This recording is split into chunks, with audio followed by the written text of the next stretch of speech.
प्रधानमंत्री के रूप में नरेंद्र मोदी ने तीसरी बार पद और गोपनीयता की शपथ ली। उनके साथ 71 मंत्रियों ने भी शपथ ग्रहण किया। इस बार पीएम मोदी की सरकार में जातिगत समीकरण को ध्यान में रखते हुए मंत्रिमंडल का बंटवारा किया गया है। प्रधानमंत्री मोदी की नई टीम में इस बार 30 कैबिनेट मंत्री, 5 स्वतंत्र प्रभार वाले राज्य मंत्री और 36 राज्य मंत्री शामिल हैं। सभी मंत्री देश के 24 राज्यों के साथ साथ सभी क्षेत्रों का प्रतिनिधित्व कर रहे हैं। पीएम मोदी के इस नए मंत्रिमंडल में 21 स्वर्ण, 27 ओबीसी, 10 एससी, 5 एसटी, 5 अल्पसंख्यक मंत्री शामिल हैं। इसमें 18 वरिष्ठ मंत्री भी शामिल हैं। पीएम मोदी के इस नए मंत्रिमंडल में 11 एनडीए सहयोगी दलों से मंत्री बनाए गए हैं। इसमें से 43 ऐसे सांसद मंत्री बने हैं जो संसद में 3 या उससे अधिक कार्यकाल तक सेवा दे चुके हैं। इसके साथ ही 39 ऐसे मंत्री बनाए गए हैं जो पहले भी भारत सरकार में मंत्री रह चुके हैं। पीएम मोदी के इस मंत्रिमंडल में कई पूर्व मुख्यमंत्री, 34 राज्य विधानसभाओं में सेवा दे चुके सदस्य और 23 राज्यों में मंत्री के रूप में काम कर चुके सदस्यों को भी सांसद चुने जाने के बाद जगह दी गई है। स्वर्ण मंत्रियों में अमित शाह, एस जयशंकर, मनसुख मंडाविया,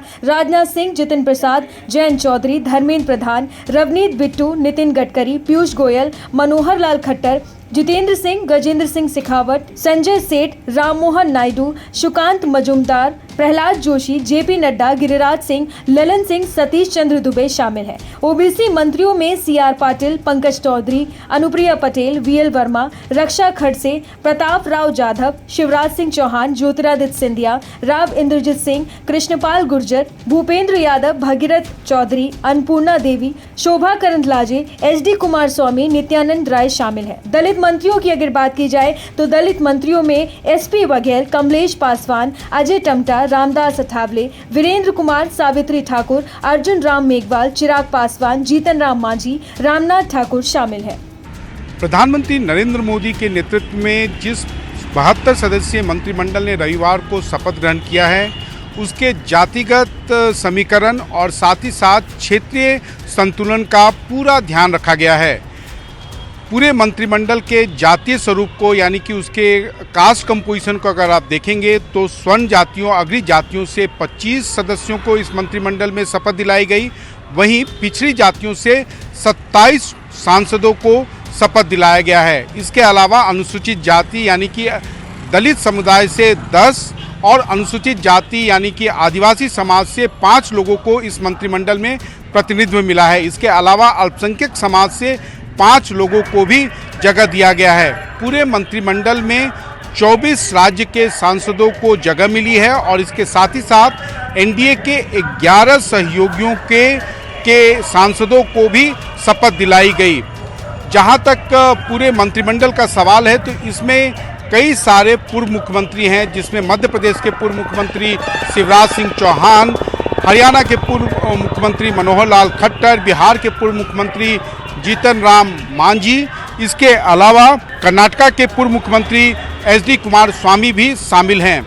जहां तक बिहार का सवाल है तो बिहार को पहली बार करीब 2014 के बाद या आप कह सकते हैं उससे पहले भी 2009 के बाद जो है पहली बार 8 लोगों को, 8 सांसदों को इस बार के मंत्रिमंडल में जगह मिली है।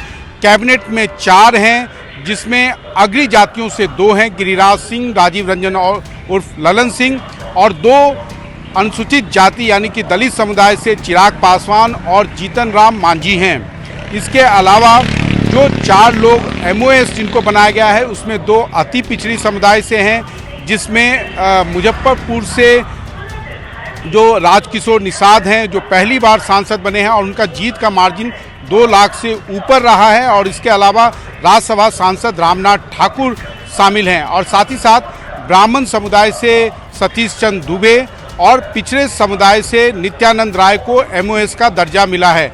हालांकि थोड़ी सी लोगों में जो एनडीए के कोर वोटर हैं उनमें थोड़ी सी एक मायूसी भी है, क्योंकि जो भूमिहार जाति है उसका जातिगत, बिहार के जातिगत सर्वे के अनुसार उनका कुल प्रतिशत 2.86 ही है, और उसके बावजूद उससे अधिक हैं राजपूत समुदाय के जो आबादी है उसकी 3.45% उनकी आबादी है, लेकिन उसके बावजूद उनके किसी भी सांसद को इस मंत्रिमंडल में जगह नहीं मिला है। और अब बीजेपी के नेता यही कह रहे हैं कि आने वाले दिनों में जब भी मंत्रिमंडल विस्तार होगा तो उन सभी जातियों जिनका प्रतिनिधित्व अभी नहीं हो पाया है, जो एनडीए के कोर वोटर हैं, उनको निश्चित रूप से मंत्रिमंडल में जगह मिलेगा।